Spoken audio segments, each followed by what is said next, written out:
Hello, everybody. Welcome to the Watches and Style channel. This is young Brando, and I am on the waterfront in my Terry Malloy bag.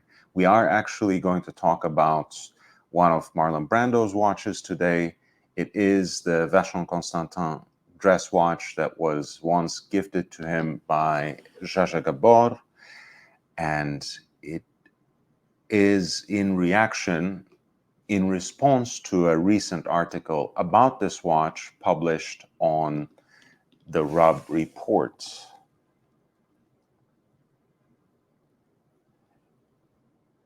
Now, this article is written by an Alan Farmello, who was apparently given an exclusive look by Vacheron Constantin to this watch in Manhattan. I was able to see this watch myself back when I was invited to Suite 1755 here in Southern California, in West Hollywood specifically.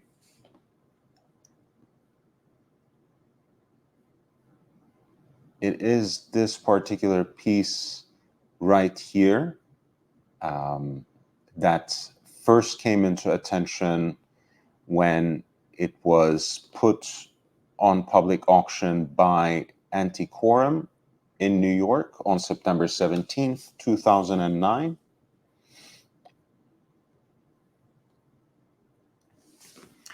It's a very beautiful hand-wound dress watch from early 50s, from the first half of 1950s, in yellow gold, 32 millimeters in diameter and about 7 millimeters in thickness. It has this beautiful manual wind caliber in it, supplied to Vacheron Constantin, of course, by none other than jaeger-lecoultre at the time, caliber 1001. Very attractive name too, as it happens. This is a hand-wound movement which has the seconds on a register at 6 o'clock, on a subdial at 6 o'clock. One of the charming things about this watch is its exquisite guilloche dial, somewhat akin to those Rolex day dates of yore, which are called the Missoni dials. Of course, that comes from that very distinctive pattern that the Italian brands usually sports in its knitwear. It's something like this, for example.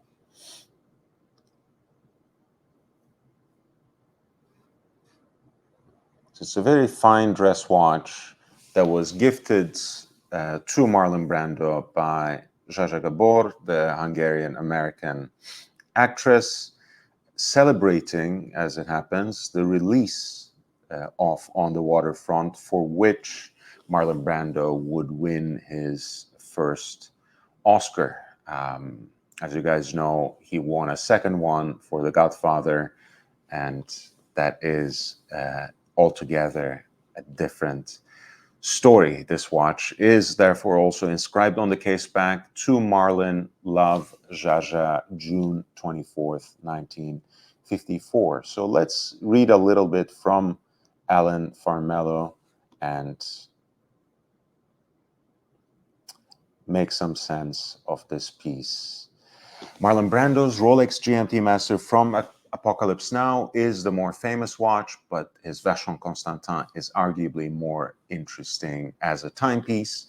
Of course, we talked about that watch quite a bit on this channel, both on my Instagram, which you should certainly check out at young.brando, in terms of how it relates to the Colonel Kurtz character with the misplaced, or in fact willfully removed 24-hour bezel, and also in the context of a more recent Christie's auction, the Passion for Time auction, that sold a lot of single collectors' pieces.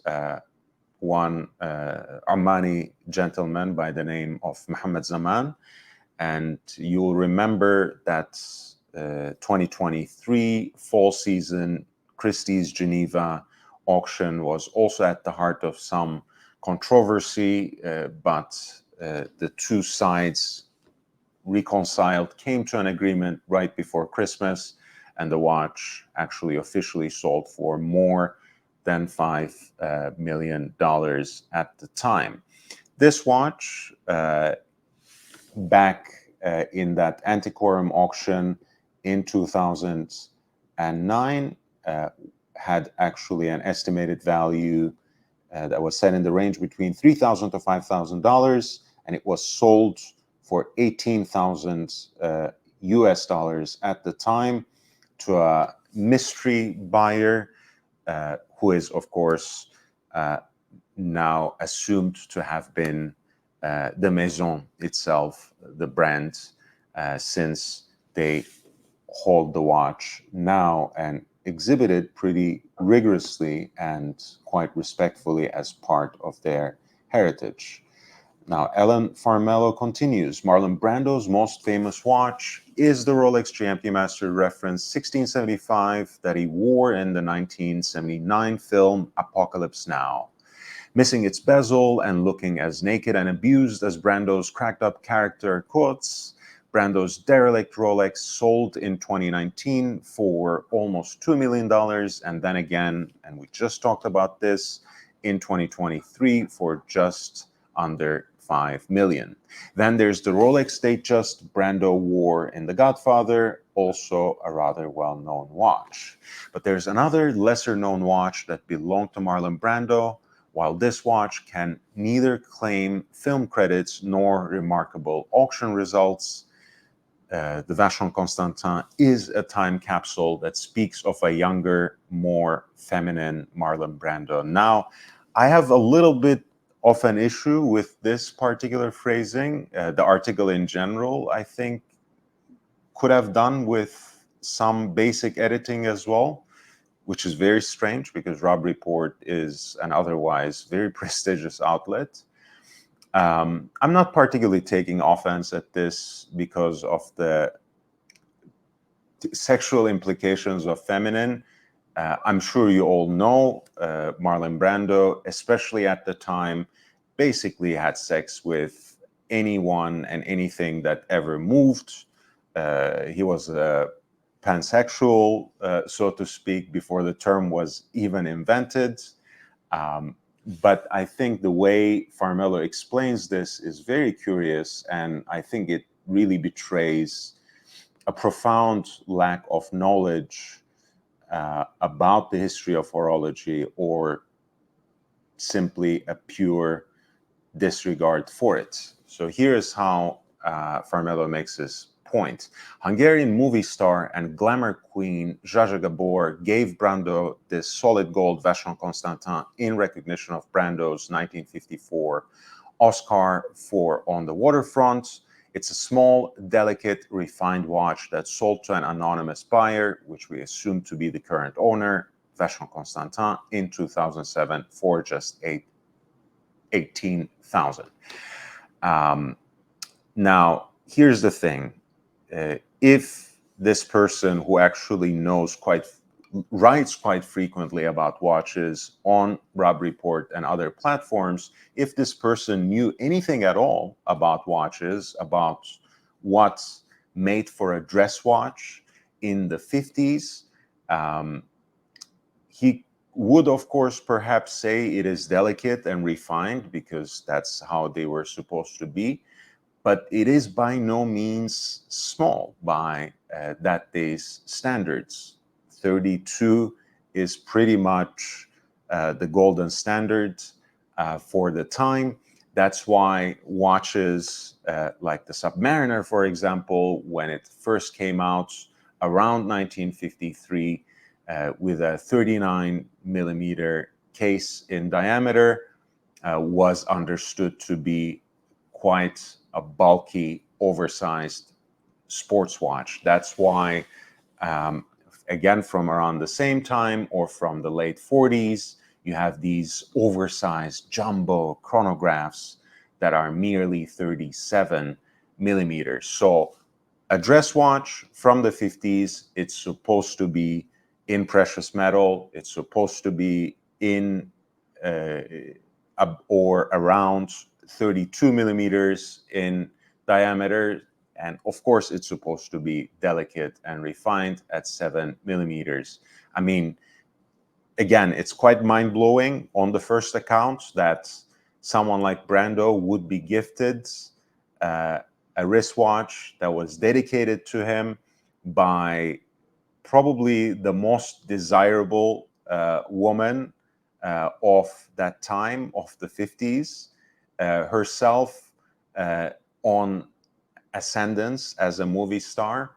So it's quite curious to call such a gift something feminine.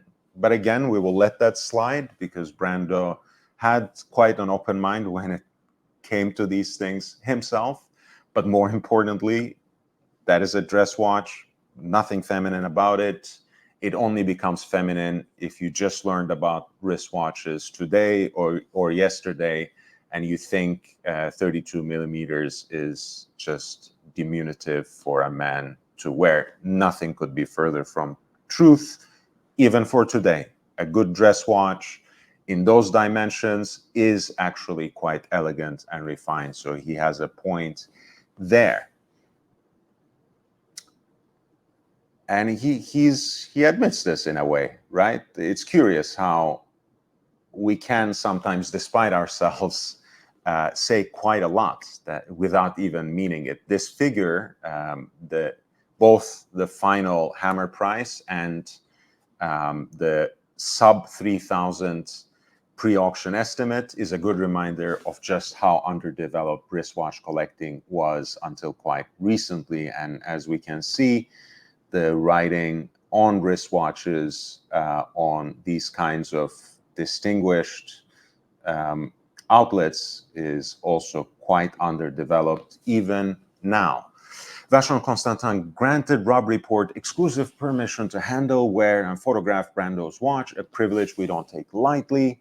They have shepherded this watch, along with those formerly belonging to major heads of state, from Geneva to various locales, including California, where I saw it, and Manhattan, where Robb Report spent some time with it recently. Here's that exquisite Missoni dial, engine turns by hand for that chevron or zigzag-like decoration, which gives quite an eye-catching, if also slightly eerie, but very charismatic depth to the dial. Aside from the remarkable provenance, Farmelo avers the watch as a striking thing of beauty in and of itself. It's exemplary not only of Vacheron Constantin's prowess during the 1950s, but of the incredible level of Swiss watchmaking more generally during what many consider to be the golden age of wristwatches. By the 1950s, Vacheron Constantin had, along with the other members of the horological Holy Trinity, Patek Philippe and Audemars Piguet, hit its stride as the watchmaker, serving a new breed of high-class democratic citizens. Unlike Patek Philippe or Audemars Piguet, however, here's a nice look at the dial.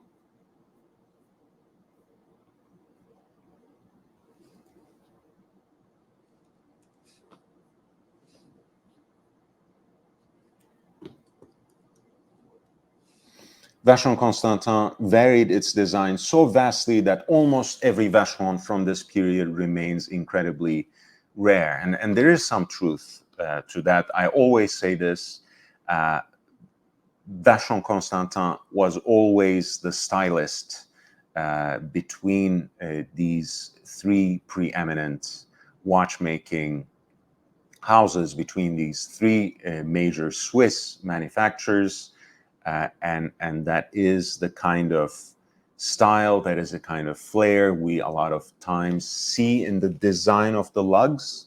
Here, beautifully extended, nothing quite, I guess, overwrought, but still very beautiful.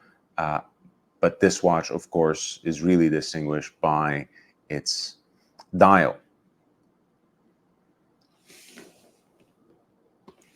The author continues, this makes collecting mid-century Vacheron Constantin watches challenging, rewarding, and surprisingly affordable. And that also remains true, I think, even with the remarkable ascendance and the more recent mainstream recognizability of the brand. Vacheron Constantin dress watches are still quite a decent deal on the secondary market, and that certainly goes even for these relatively rare vintage pieces as well, even when they are in quite a decent condition. Of course, then he mentions if this watch were to come on sale today, it would probably reach something in 7 figures.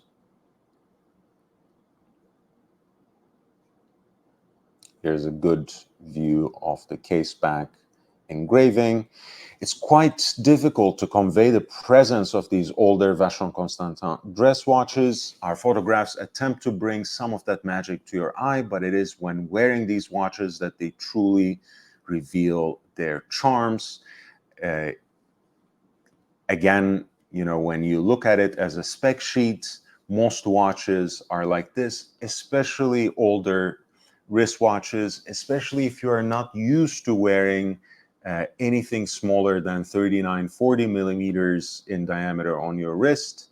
You might have all these resistances that are built up in your mind, all these hang-ups that you can't resolve simply by looking at trends, checking out numbers. You really have to go out of your way to try these watches, to see how they look on your wrist. And they truly have a very different presence, very unique wrist feel compared to a lot of modern pieces. These mid-century Vacherons are exceptional examples of quiet luxury long before the phrase even existed. They exude luxury for the person wearing them while broadcasting understated elegance to the rest of the world. This watch's subtle luxury is embodied in the incredible guilloche dial, its delicate hand-worked wave pattern, more striking under a loupe magnifier than at an arm's length, but also more striking at arm's length than from across the room. And again, this is the depth that this macro shot gives you. The applied solid gold markers and elegant pencil hands are typical of Vacheron Constantin's understated refinement during the mid-century, while the thin yellow gold case, again right around 7 millimeters in overall thickness, is quite yet exquisite. Here are some closer, interesting photos. Nice crosshair design in the subdial for the small seconds at 6 o'clock. Obus/bullet shaped hour markers, which are doubled at 12 o'clock and slightly abbreviated at 6 o'clock. The crystal has a nice curvature, slightly domed, so it does look every bit of a vintage dress watch. And here is the piece from the back in all its glory. Not that much is known about Marlon Brando and Zsa Zsa Gabor's relationship. Farmello continues, and even less is known about this watch. Vacheron Constantin itself claims to know very little, and that's an interesting phrasing because it at least gives us the idea that the author thinks there is more to the story, and perhaps Vacheron doesn't want to impinge on the privacy of the people involved. No photos of Brando and Gabor together seem to be available. She once claimed to have met Marlon Brando on The Tonight Show with Johnny Carson.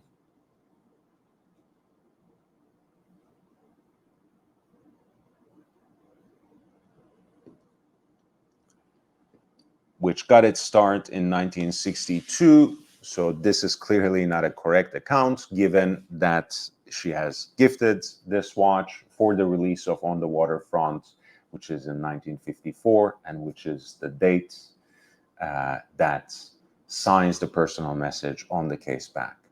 Gabor reports in her autobiography that Brando said he wanted to have sex with her during the Carson taping, at that when her mother asked her why she put up with such a truck driver. Zsa Zsa said she loved every minute of it. Good to know. Brando is known to have had many lovers as well as 3 wives. Meanwhile, Gabor famously tore through 9 marriages. So the idea of their sharing an intimate relationship hardly seems far-fetched.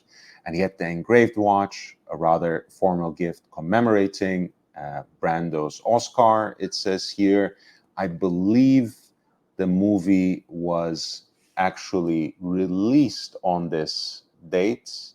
The Oscar ceremonies must have been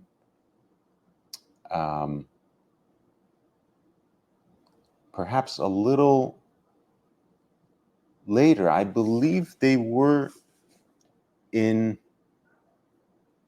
March at the time.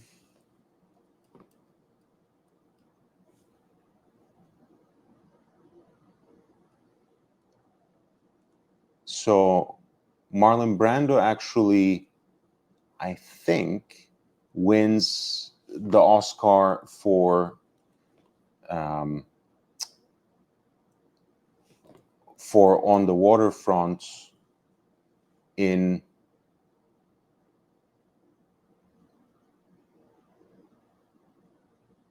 in 1955. So here is another mistake from this prestigious outlet. The watch is obviously inscribed to mark the release of On the Waterfront, released in 1954. It won the Oscar, the Best Actor Oscar for Marlon Brando in 1955. One wishes again that